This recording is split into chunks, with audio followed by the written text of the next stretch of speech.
Finally, Oloye Sunday Igboho has launched his private security known as IGBOHO into action. Yeah, I call it private security because that is what it is for now. Since we're still waiting for state police bill to be signed into constitution. Advantage now, we have all agreed that we need state police in this country because that is the only permanent way we can quickly end security in Nigeria. No alternative. And for state police to be created, the first thing is to amend it in Nigeria 1999 constitution. And if you look at the 1999 constitution, section 214, it stated that the only police allowed in the country is Nigeria Police Force. The 1999 constitution with section 214 is the reason why regional security structures like Amotekun were not allowed to carry sophisticated modern weapons. They are not allowed to carry modern weapons. They are not even allowed to prosecute. If they catch any criminal, they still have to hand it over to Nigeria Police Force. Now, so why is the state police and its amendment in the constitution having a delay and setback? Because it is very, very important we shed light to it. Because if you don't know where the problem lies, you cannot provide solution to it. Many people even believe that Tinubu has executive power, he has this and that, he should be able to grant state police. No, it does not work like that in a democratic settings. We need to first understand something, which is Tinubu is not wearing military khaki. Tinubu is wearing an agbada and fila, meaning that this is a democratic settings. Let's have that at the back of our mind.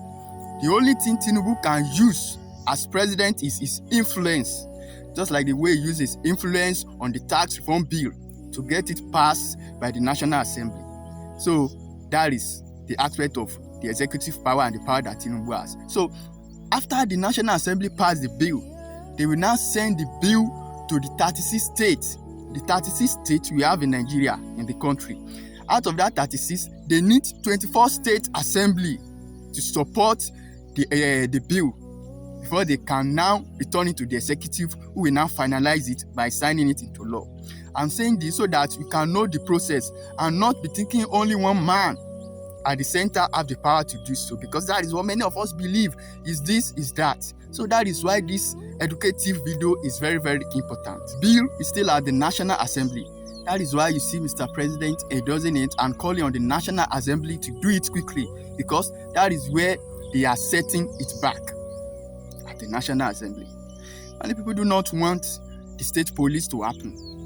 The federal police as a body does not even want it. They do not support it. That is the reality, because they feel it is a threat that will weaken and reduce the power of the federal police over the state police. Northern lawmakers, they are political gladiators as well. Even vice president do not support it. So when you see Mr. President saying his enemies want to use insecurity against him, he's not just talking about those in the bush creating terror, kidnapping. Those are just one segment. Yes, he's also talking about the enemy within that is sabotaging his efforts. The process of state police is getting too long because our lawmakers are not ready. They don't have mutual understanding. Yeah, that is why Mr. President come with another alternative, which is private guard for Sunday Igboho, at least to tackle insecurity locally. Here is where the problem lies within the state. It's been a couple of months now that Oloye Sunday Igboho unveiled his private security guard, IGBOHO. So why is the state government not having mutual agreement with him? That is the question we need to ask, because it has been politicized. It's no longer about our caring or about our interest anymore. This is now about power and interest. I'm saying all of this so that many of those being swayed that Tinubu is the one not doing anything about his security should tell us why the governors don't want to work with Sunday Igboho and give him access to do the job. Sunday Igboho fúnra ẹ̀ òun ló sọ wípé ìjọba ti license private security guard fún un. So what else? Why are we still having this problem within ourselves? Governors should come first before any politics. Not even when you are failing in your first priority, which is security. Security is your first priority, followed by welfareism. Just Look at when Sunday Igboho have been granted permission to work along with other security structures to tackle insecurity in Yoruba land. And every day you watch as they kidnap your subject. Meanwhile, you have the power to do something. You people will collect what is it called? Security vote. We do not see the impact. You collect everything, where it's not showing, you are not doing the accountability for it. Tí mo wí pé bàbá tó wà l'Abuja ni everybody náà máa pariwo náà máa dojúkọ.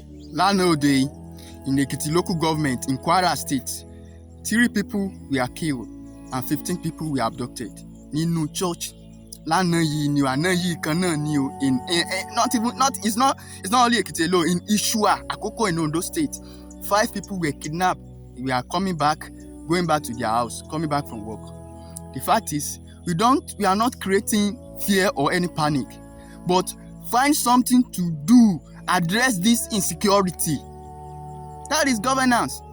And that is why we still need state police. If we have state police, who are the Horiwa, what they call themselves, to be telling Sunday Igboho not to enter into our forest in Yoruba land. Yeah, I see it as an anti-Yoruba organization led by one Emmanuel Onwibiko, as usual. And not even from Yoruba, but you want to go against the interests of Yoruba people. Next, administrative shaman kan tó máa gbé wọlé. That is why we need it to be constitutional. State police need to be constitutional. Ṣẹ́rí gbogbo àwọn nǹkan tí Sunday Igboho ń ṣe, àwọn nǹkan tó ń ṣe yìí náà, ara nǹkan tó ń jẹ́ state police náà nìyẹn. Because in state police, there will be private guard tá máa gbébọn, tá máa wà trained, tá máa ní sophisticated advanced equipment. But they need to be signed to law.